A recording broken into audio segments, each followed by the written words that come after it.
Proceed with the ZTE Axon 30. Now this model here has a second generation under display camera, and they're getting even better now at hiding it. So we don't have any ugly notches. It's a full screen experience with this 6.92 inches. It's a very large screen on the Axon 30 here. It's almost 7 inches. So with this particular model here, it is powered by this Snapdragon 870. My review unit here that they sent out to me has 8 gigabytes of RAM and 128 gigabytes of UFS 3.1 storage. The main camera on the rear, this one is 64 megapixels, and I'll be taking an in-depth, detailed look at this new model here from ZTE. This is what you'll find inside the box. So a Type-C to Type-C cable, 65 watt charger. It does take 42 minutes to fully charge this phone. Some headphones, a Type-C to 3.5mm adapter, so yes, it does not have a 3.5mm headphone jack on this. We get a hard clear case, and there is a warranty card, and also a SIM tray tool, which is not shown. So this phone is 189 grams, so weight-wise, not too bad. It's evenly distributed. We have a plastic frame around the outside. We do have glass on the back of this one. And here with our cameras, we've got a main 64 megapixel sensor. We have an ultra-wide, which is 8 megapixels, 5 megapixel macro, 2 megapixel for depth, and an LED flash right here too. Now I like the design of this. In hand, it does feel really good. I can get access to that power button. And yes, it is a large phone. You do know that, almost being 7 inches, the screen at 6.92. So there is a fingerprint scanner here, which is an in-screen one. And you see it unlocks in about a second. It's accurate, it's fast, it's quick. I do really like it. Now, when you take a look at that under-display camera, you really cannot see it. So they've improved the tech here with this one. We've now got a pixel density in that area where the camera is below it of 400 ppi instead of 200 ppi. 16 megapixel camera now with 4-in-1 pixel binning, and they've tweaked the AI on this one. So the AI camera will try and improve it to get sharper shots there with less grain, less of the blur that we sometimes see. And I can tell you now that it is a step up over the Axon 20, but still not quite as good as a normal, say, cutout notch front-facing camera. There'll be samples, and I'll go over this later on in this in-depth review. So the screen here, full HD plus resolution, 120 Hz, 360 megahertz touch sampling rate. It is very, very smooth and really quite quick. So there's nothing here on the left, and we've got volume up and down buttons right here, power button, and 7.8 millimeters of thickness. Now where the camera is, that then brings it up an additional 3 millimeters. You can see it sticks out a little bit. Right down the bottom here, we've got our Type-C port microphone, single loudspeaker, so there's no dual loudspeakers with this one. Our SIM tray here will take 2 nano SIMs, or you can give up on one of those nano SIMs and use a micro SD card. Unfortunately, at the top here, no 3.5mm headphone jack, just a secondary microphone for noise cancellation and calls, and for video, no IR transmitter. So I do like the build of it, even though this, yes, is a plastic frame around the outside. It feels solid, and it overall is a good phone here in terms of build quality. It is right up there. Excellent. So for me, the true star of this phone isn't actually the hidden away under-screen camera at the front that you can barely make out there, but it's this display. So large, very good, really good brightness. So it tops out at just over 800 nits. I'm measuring 812 nits, and it can be made out in direct sunlight. Really not too much of an issue. It does not come with a pre-applied screen protector, but I don't think that's going to be too much of a problem there. It does have scratch-resistant glass there. So let's take a look here. I just wanted to show you some solid colors to see if we can make out, again, the under-display camera there, that it's so hard to see it. I mean, I can barely even see it, only at certain angles. So looking at it straight down right now, it's pretty much impossible at this distance. So a normal viewing distance, you really do not see it at all. And this is the future. It really is. And they're going to improve on the camera quality below it too later on. I mean, it's getting better. It's better now, as you'll see later on, compared to the Axon 20. So very, very good display here. The touch response rate is excellent because it's 360 Hertz. And I don't really have any problems with gestures there, triggering it, getting it to work. And that's just the screen rotating around there. So jump into settings here just to quickly show you what options we get with this display. So there's a lot there. So you've got typical dark mode. Refresh rate, I've forced it to 120 Hertz. The UI runs at 120 frames per second and everything. I'm not seeing any lag any stutters or anything like that coming through. You can adjust the color temperatures, which is great. So we've got a full range of options right there. The white balance can be tweaked as well too. So I just keep that on standard. Well, I have at least at this time. The only thing I've done is just forced it to 120 hertz just to make sure it's continuously smooth and fast. Now, I'm not seeing any pulse width modulation flicker either with this display. It is really nice, very immersive screen. So our chip that's in this is the Snapdragon 870. Now I've got 128 gigabytes of UFS 3.1 storage.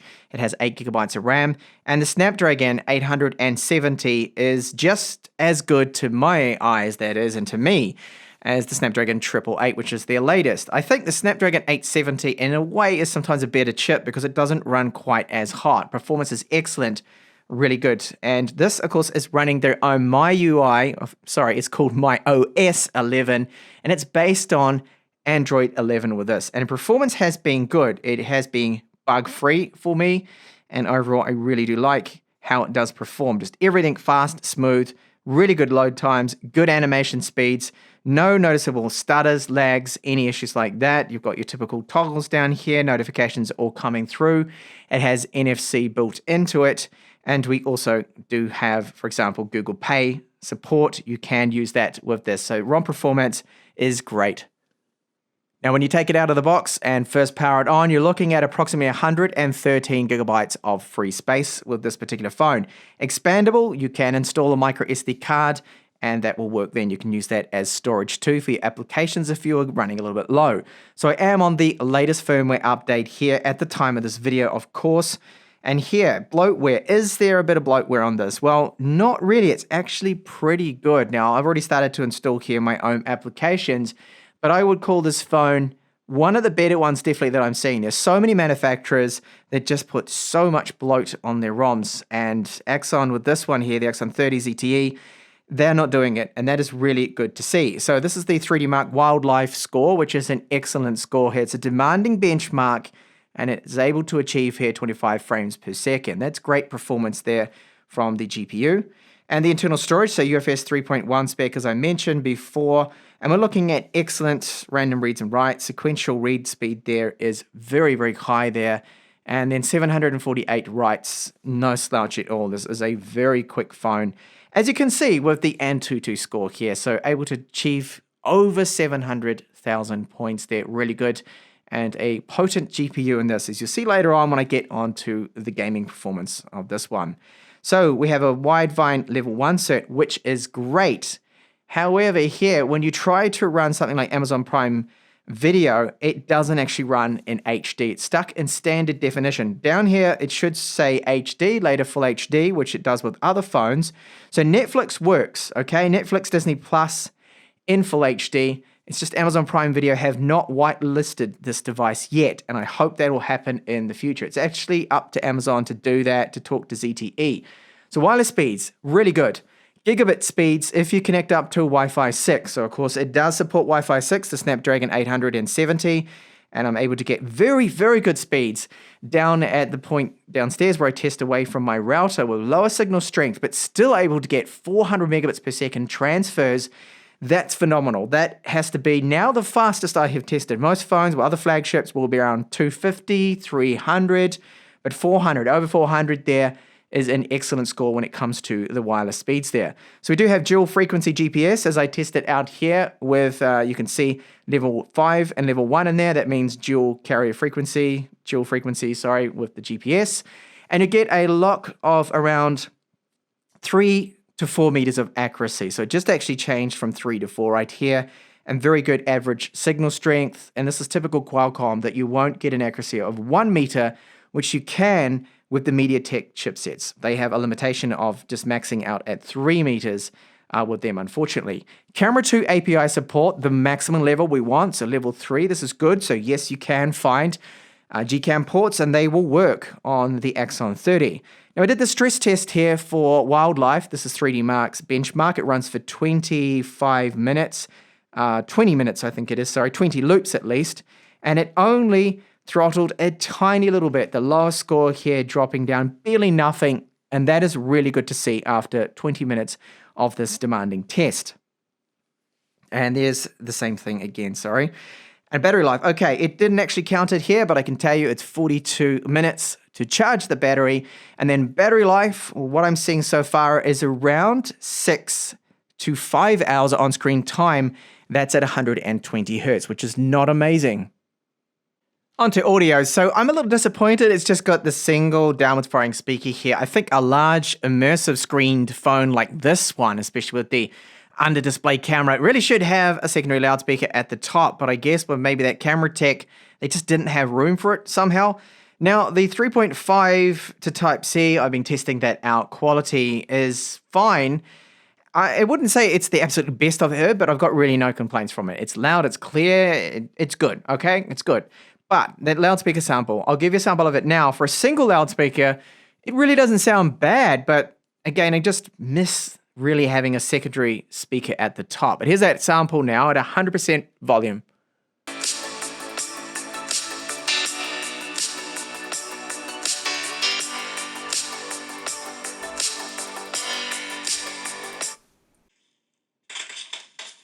Our gaming performance, excellent with this, and I've just got someone shooting at me. Very, very good. It's very immersive with this large screen, as you imagine, and the Snapdragon 870 can handle this game. This is PUBG on the extreme frame rate with absolute ease. You can see looking down the scope here, there's no lag at all.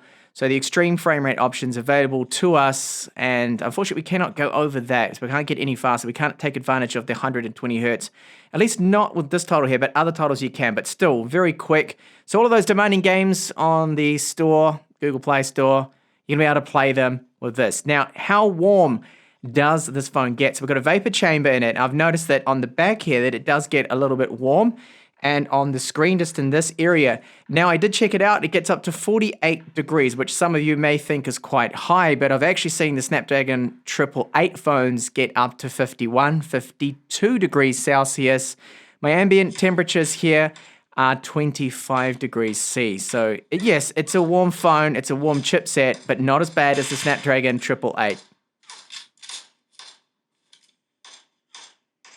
And here is our front-facing video with the camera. So the under-display camera here, we still get soft video footage here, unfortunately. So just like the Axon 20, very, very similar here.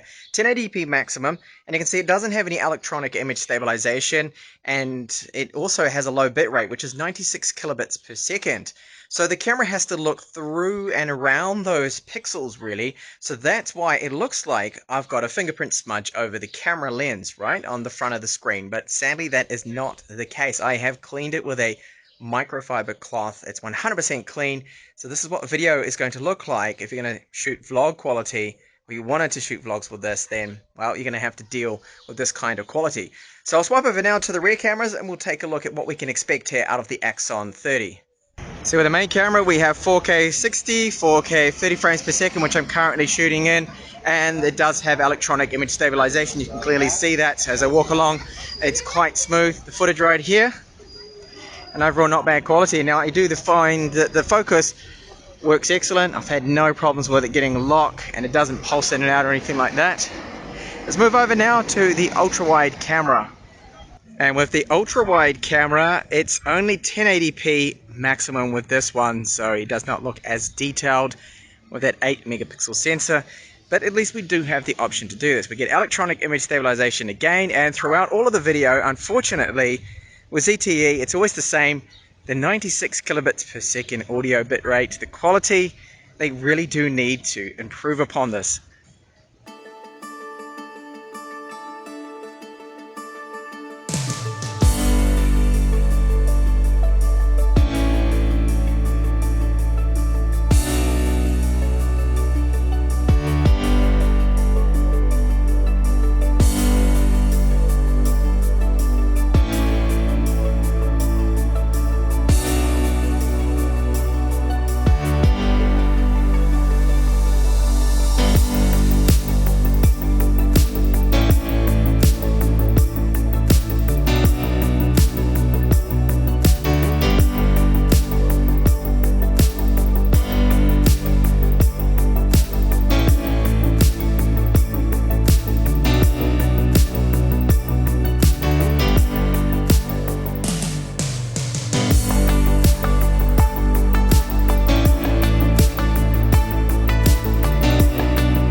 Okay, let's talk a little bit about the under display camera there. So the Axon 20 selfie quality portrait photos were a lot worse than what we are seeing out of the Axon 30. So yes, they have really improved the quality. Now the quality is still behind that of other phones that don't have the pixels in front of them. They don't have the pixel arrangement, pen tile in front of it there. They don't have, of course, this tech will not be as clear with this, okay, phone here. And especially when it comes to video quality. So vloggers out there, this really is not the phone for that. As you saw, it looks all smudgy. It looks like I just put a big fingerprint over the top of the lens there, the glass, and I just did not clean it. But I can tell you that, as I said in the video, that I cleaned it, and that's just the way it comes out. So audio bit rate, 96 kilobits per second. It's a little bit low. It really should be a lot higher. I'd like to see 256 or 320 like a lot of other manufacturers are using to improve on the audio quality there too. Now the rear video, the 4K stabilization is good. Detail is not the best I've seen, the sharpness, especially when it comes to the ultra-wide video and the ultra-wide camera as well. It is only an 8 megapixel one, so I would have liked to have seen 13 or 16 megapixels too, would have helped a bit with the quality. Battery life on this. It has a very large, really nice screen, and 120 Hertz when you run that, it's quite demanding on that battery, okay? So even though the battery charge is really quick, it's about 41, 42 minutes or so at 65 watts. At the 120 Hertz, you're only looking about 5 hours to 6 hours of on-screen time, depending on what you're doing there, of course, too. It's going to vary a bit. So not amazing battery performance because of the larger screen, and it's a very bright screen too. Now, if you drop down that refresh rate to 60 Hertz, we have that option, of course, from ZTE. They allow us to do that, like all manufacturers. You can then get up to around 7 hours of on-screen time, bringing it up to a more standard kind of time that you want. So if you're a very demanding user that you're watching and using the screen a lot, then yeah, expect the battery life to be, well, you might have to do a bit of management there with it to make sure you're going to make it through a full heavy day of use, that is. Now the screen by far is the best thing about this particular mobile. It's a very, very nice large panel, so 6.92 inches, so close to 7 inches. This is why the 7-inch tablets disappeared. They were replaced with, well, large phones. Phablets, even though I hate that term. That's what a lot of people do call them. Really good.